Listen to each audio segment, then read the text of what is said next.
All right, looks like we're getting close to being on time here today. Thanks for joining me. We're going to give everybody a chance to log in. If you got some chat or something you want to talk about today, go ahead, hit me up in the chat. I'll be checking that as we go. Let me know where you're from and who you are and what department you work for, that sort of thing. Really interested in seeing who the participants are for these sessions every week. As you saw last week, I was out on the road last week. I was hoping to do a live session last week, but just couldn't get internet while I was on the road. We'll talk about a little bit more about that as we get going here. But had a really good trip, some nice classes.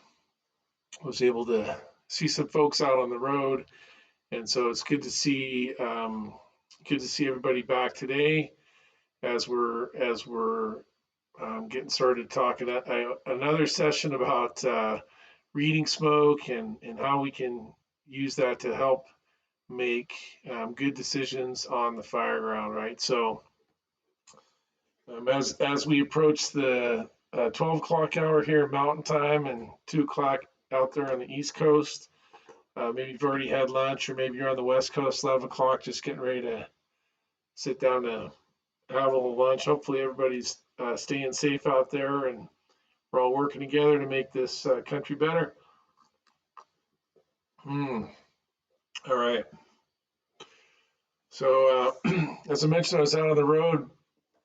Last couple of weeks I've been doing some teaching. Went and was able to go visit my daughter in San Diego. What a beautiful place that is down there.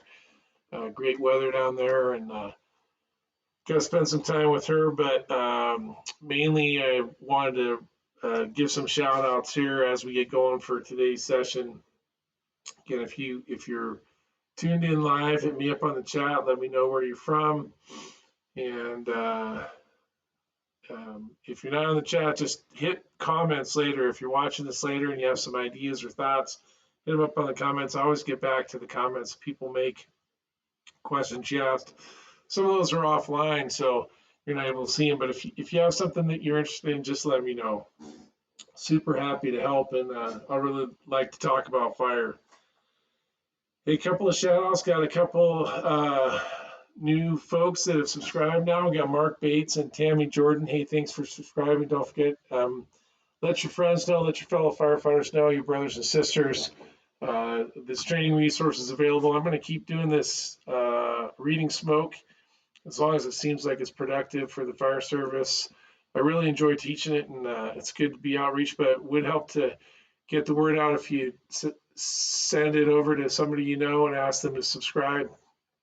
Not making any money from the subscriptions or anything, just like to make sure that plenty of people are watching, having the opportunity to learn. And we also, hey, I mentioned I was on the road teaching. I was up in Camino Island, Washington. What a great fire department they have up there, and I just wanted to thank them and Jason Allen in particular for bringing me in, especially during this very trying time with the COVID and the restrictions. I know they were hoping to invite some outside agencies, but weren't able to do that just because of the number of folks we have. But we did have a full room, and it was great to see everybody, and I think we had a pretty good day of training. I know I learned a lot, and I really enjoyed the interaction with the folks there on Camino Island. A little bit back up to my stomping grounds up there. Was able to stop in, check in with some friends in Seattle, see some friends over in Kitsap County, and really just get a very brief but fun visit to the Pacific Northwest. Hey, I want to also let you know, hey, I'll be in Missouri in February for the Missouri Fire Training Institute. That's through the University of Missouri, or Mizzou. Their Fire Training Institute does a winter fire school in February of every year. This year it's going to be the 5th to the 7th. I'll put a link in the show notes, but if you're anywhere near that show, it's definitely worth your time. It's a pretty economical way to get a lot of training. They bring a really good cadre of instructors, and Tracy Gray really, they put on a nice show there. If you haven't been and you have the ability to go, I highly recommend it. And like I said, I'll put the link in the show notes. All right, so let's give it some people, everybody, some time to check in here. hopefully if you're coming in late or whatever, but we're going to talk today about reading smoke and with the concept of smoke as fuel. And I decided to go back to this video. First put this up on the SBSK site. It was one of the first videos that I placed up there, and one of the reasons is because I just really liked this video. Use it in my classes and like to talk about it from the aspect of smoke is fuel and just the idea around smoke is fuel, but also the idea of hot fuel and what happens with it and what we're trying to accomplish. And this is a burn down, right? So there's not a fire department operating here. They're doing a burn down. You can see there's a ventilation hole here and a ventilation hole here. And one of the things that we're always comparing when we're looking at smoke and reading the volume, velocity, density, color, and you often hear me say, compare it to the box. Well, what's the box? Well, that's the building, right? The building that the fire's in, which in this case, is a pretty good sized building, or it could be the fire compartment itself. It sort of depends on the context, but whenever we're talking about reading smoke and comparing it to the box, we're talking about one of those two things, either the building in its entirety or the compartment. So as with most fire service, fireground, firefighting operations, right, we start with our common building construction. What do we know from looking at the building? And certainly there's a building construction book out there. The one by Dave Dodson is great. But we're looking at this building here. We have a pitched roof. And we know that typically with pitched roofs, there's no separation. At least there might be, if it's a really long one, there might be some separation along its length, but there's not going to be any separation along its width. And so that means that we know from these two holes, this hole here, which is a ventilation opening for a previous fireground live fire training evolution, and then there's one on this back side, that both of these columns, this column of fire back here, and this column of smoke up front, this high volume, right, turbulent, thick, black smoke. So volume, high, right, significant volume of smoke here. Velocity, turbulent, laminar, this is clearly turbulent, even though we're just looking at a still photo. Density, we're talking about thick, and the color is black, and you're starting to see a little bit of condensation from the water vapor on the outsides, but that's a nice column of thick, and look how dense it is. We'll talk about this several times, just as it comes out here before it really starts to churn and move, right? So we have a high volume, turbulent, thick black smoke, and in the back here, all fire, right? It's all fire back there. Those are coming from the same compartment, right? The same compartment, which is the attic within this fire space, and likely a fire that's down below in the space below it. Okay, so first, from a perspective of reading smoke, I want to think, okay, if this is from the same compartment, what's the difference between what's going on back here and what's going on here in terms of fire behavior? Okay, what do you think is going on here that's going to cause these two to be so different from each other? All right, and the answer, of course, is the ventilation, right? There's much more oxygen available back here than there is here, so you're seeing a nice, pretty clean burn with some turbulence, whereas this is almost 100% incomplete combustion, the products of incomplete combustion, right? So we can watch that as it moves, and man, talk about thick, turbulent, oh man, look at that turbulence and how dense it is, just pumping out of that hole. Whereas in the backside, clean burn, almost no smoke coming off over here, a really nice column of smoke coming out the front here, high volume, high velocity, thick black smoke. And eventually that smoke's going to catch on fire. And notice that right away, the fire is virtually consuming all of that column, right? All of that column is basically gone. You go from here, where you can see a nice thick column of turbulent smoke, to here, where there's virtually no smoke, right? There's virtually no smoke left after it gets consumed. right? And so the difference here is that you have oxygen available outside the building. It got a source of ignition in that it bends over and it touches this other fire, and then the column itself lights off. Boom. I mean, one of the things we want to think about is how quickly, right? Once you have a column like this high velocity, thick black smoke, once it catches on fire, watch how fast it moves across once it reaches that source of ignition. Look at that, man. Just really super fast ignition. Almost like if not that I would ever do this, but if you were lighting a brush fire out back, well back from any buildings and all that stuff, but if you use you've seen people use gasoline do that, and you get that warmth, that really quick burn. That's what we got going on here. And once it catches on fire, it's almost instantaneous how fast it moves across there. And then I don't know how fast this smoke is coming out of here and then burning once it's on the outside. But think about how fast that's moving, right? How fast that moving, and how fast that would be if that fire was coming down the hallway at you, or coming down the hallway from behind you even. That's what we want to think about when we're looking at this. Smoke is fuel, right? So look at all this fuel, mixes with oxygen, ignites, and then the entire fuel load is gone. Right, so I'm going to switch over to just a little section of PowerPoint here, right? So the science behind reading smoke and why it works is this first concept, right? This concept of smoke is fuel, which is what we're talking about today. We're also going to talk briefly about this idea of trigger points, right? So I've said a couple times in these videos, I've said you want to avoid swimming in hot fuel, and that's a concept or a phrase I use in my classes as well. And people ask me, what am I talking about?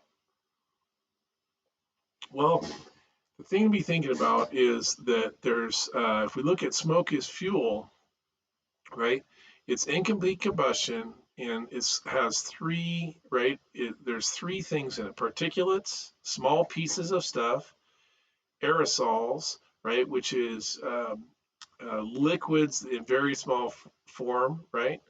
Steam is an aerosol essentially, and then gases, your carbon dioxide, hydrogen cyanide, things like that. That's what smoke is. It's these three things: particulates, aerosols, gases. Okay. Certainly, if you have grain bins in your district or in your fire area, right? The area that your fire department protects, if you have grain bins, and you know the particulates can burn, right? That's what grain silo explosions are, right? Is particulates, very small pieces of grain burning. But that's actually one of the primary components of smoke is particulates. Aerosols is our vaporized liquids, right? Those are our fuel oils and stuff. Those are coming from most of our plastics, are going to create a lot of aerosols. That creates that thick blackness to it. And then the gases, carbon dioxide, hydrogen cyanide being the top two. And this is the definition that Dave Dodson came up with as part of the reading smoke curriculum, right? So when I'm talking about hot fuels and swimming in hot fuel, that's something that we want to avoid, right? And these are four of the components of smoke, fire smoke. And a smoke is fuel, we'd want to look and say, okay, what are the ignition temperatures of our fuel source, and what's the flammable range, right? So if we look at these four: acrolein, benzene, hydrogen cyanide, carbon monoxide, right? We know all four of these are present in every fire, and we could take this and just interject probably hundreds, if not thousands, of chemicals, aerosols and gases. At most fires, you could put a bunch of that stuff in here, right? It'd be hundreds, if not thousands, and they'd all have different self-ignition temperatures, and they'd all have different flammable ranges. But you'd end up with a ladder like this, and sort of stole this concept of ladder fuels. If you work in the wildland environment, right, you're talking about short grass, tall grass, short bushes, tall bushes, short trees, tall trees, right? And the fire burns from one, it can burn And very often, if it's just a grass fire and stays down low, it's not really that dangerous. But as it builds up and gets the small trees, and then you get a crown fire, now you have a really significant problem, right? And one of the ways that they deal with this in the wildland environment is to remove, right? You're going to have small grasses and that stuff's going to exist, and you're going to have big trees, but you sort of remove the limbs and stuff in between in order to take the steps out of the ladder so the fire can't make its way up. So all I'm doing here is taking that same concept and bringing it to the aerosols, particulates, and gases that we're looking at in a fire ground, saying, look, if you have acrolein, and it's sorry about that. You have acrolein. It's present at every fire. Its ignition temperature is 450. Well, when it lights off, right? When it lights off, and you can see this in your fire behavior lectures where you see little wisps of fire going through in the smoke, right? And certainly it's beautiful stuff, right? But as each one of those pockets lights off and you see it burn, it adds heat, right? It adds BTUs and therefore adds temperature to the column as a whole, and the temperature of the column goes up. And as you start to do that with these intermediate gases in the 450, 550, 650, 750 range, and this is 450, that's pretty low. We look at if you're crawling down the hallway, right, and you're on one knee and it's a little bit warm where your head is, you're probably looking at a temperature right around 450, right? And can you withstand a temperature of 450? Sure, right? You've got the protective gear. It's not necessarily good for you, but you can take it. The question isn't can you take it? The question is, can little Johnny or little Susie laying on their bed in their jammies, can they take 450? And the answer to that question, of course, is no. But as that temperature of the smoke starts to go up and you start hitting these other gases, then you're off to the races. It hits that 1,000, 900, 1,000, 1,100 degree range, and your smoke's going to light off if it's got the right mix. And the BTU release is tremendous, and it's rapid, and now you're into a flashover situation, right? And at that point, you may not have enough water in your hand line to stop that progression once that starts, if it gets to this high point. So what I'm advocating is just to understand that smoke is fuel, right? You have a fuel package above your head. There's a continuity, right? There's a continuity to that fuel package that goes from wherever you see smoke on the outside of the building. There's a continuous source of fuel from here all the way to the seat of the fire. And the fire has these trigger points that we just talked about. So what we want to do is we want to make sure that we look at these flammable ranges, right? 3 to 31, 1 to 8. You know, my hazmaters out there are going to tell you that as you mix these gases, the flammable ranges combine, right? So just average smoke from an average fire, right, is going to have a flammable range of 1 to 74% in air, right? So it's super wide flammability range and percentages and all those sorts of things, right? And the way that we can control the range theoretically is to control the ventilation.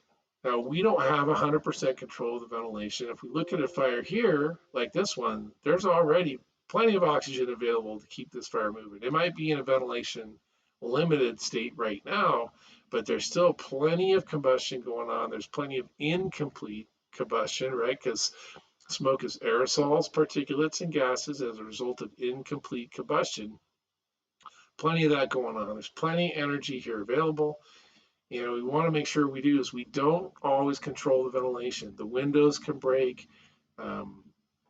They might get broken by somebody on our team. They can break from the heat itself. There could be some other type of failure. Just when we open the door to go in there, we're changing the ventilation profile. So we don't control this range 100%, but we can control is this temperature, right? So we don't want to be swimming in hot fuel. It's different if you're swimming in cool fuel. If we keep this fuel package below its ignition temperature, it can't light off, right? And so if there was a firefighter in here with a hand line who's spraying water in here, there'd be two ways they'd be impacting this. One is mixing in a ton more water vapor. Now we know that all fire smoke is essentially 100% humidity, excuse me, because water is a byproduct of combustion, right? But we'd be seeing, not only would it not be as easily ignitable, but we'd also see its change in color here. We talked about that plenty on these sites before, but as it burns, the other thing that would happen is we would get this fuel package below its ignition temperature, right? So if this was coming out of here at 200 or 250 degrees, this flame would go out instantaneously, right? Because the fuel package would not be ignitable, especially if you look at if we could get it down below 212, right, below steam conversion temperatures. And also recognize that as fire is burning, does it create pressure? Sure, look at this pressure. I mean, that is a lot of pressure in here, right? As we add water, particularly if we add copious amounts of water into these compartments, what we're trying to do is bring the temperature down below 212. I mean, as close to ambient as possible, but certainly below the level at which steam is generated, thereby decreasing the pressure and making it so that the fire goes out, right? We add enough water, the fire goes out. The quicker we add it, the better it is. But in this case, we're looking at a really nice column of smoke. Smoke is fuel. It burns out here, it combines with oxygen, has a source of ignition, burns, and look how quickly it's burning back into this building. As fast as it can come out, whatever that is, 6, 8, 10, 15 miles an hour, I don't know. But just like it's going to work its way into the structure right here, eventually it's going to overcome the velocity of the smoke, and it's going to end up going right into the hole, be inside the roof at that point in time. Watch that take place as it works its way down, and boom, now it's actually in the compartment, same as this one on the back was. Now this one's inside the compartment. We want to understand is that if we're going down a hallway, we've got a column of smoke that's going over our head and out the door. What we want to make sure is that as it's exiting the door, we want to make sure it's below its ignition temperature, right? So we add water to the mix, lowers the temperature of the fuel package, the smoke. Smoke is fuel, lower the temperature of the fuel package, lower the temperature of the smoke. Ideally, we lower it enough so that actually the gases contract significantly, right? Decreasing the volume of smoke coming out, decreasing the velocity of the smoke coming out, changing the density to where it's not all aerosols, particulates, and gases. Well, it's still an aerosol, but we've mixed a lot of water in there, right?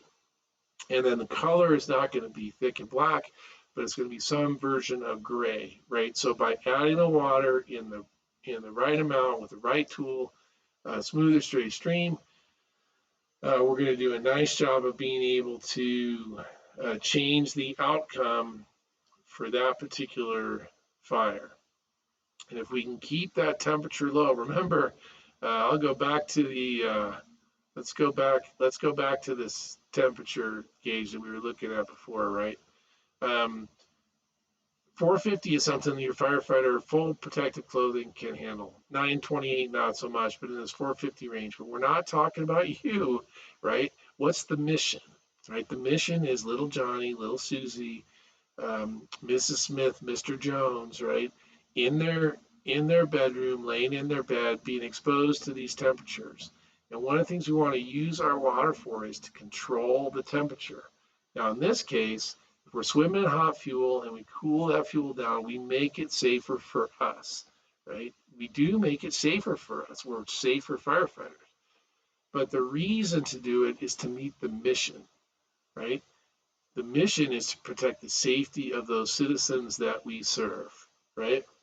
So as we get done for today, and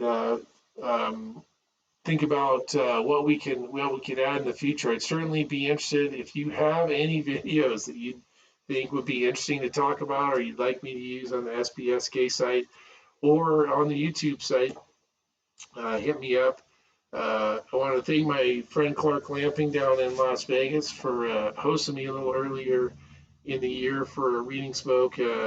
Always good to be down in Vegas and see those guys also have family down there. So I always like helping the fire department out where I have family. And man, I have a big family. They're all over. Uh, as we look to next week and through Christmas time, I'll be home all that time. So each week we'll be live here on YouTube Live. And please spread the word. Get some folks in your department to check out some of these videos, maybe use them for training. If you have questions or problems or concerns, hit me up here. You can find me. My YouTube page is Philip Jose, right? That's my full name. You can find me also on Facebook and YouTube. And as always, on the SBSK site every Wednesday, here every Thursday. And with that, I want to say thanks everybody for being here today. Phil Jose, really appreciate it. Thank all you guys. We'll see you next week.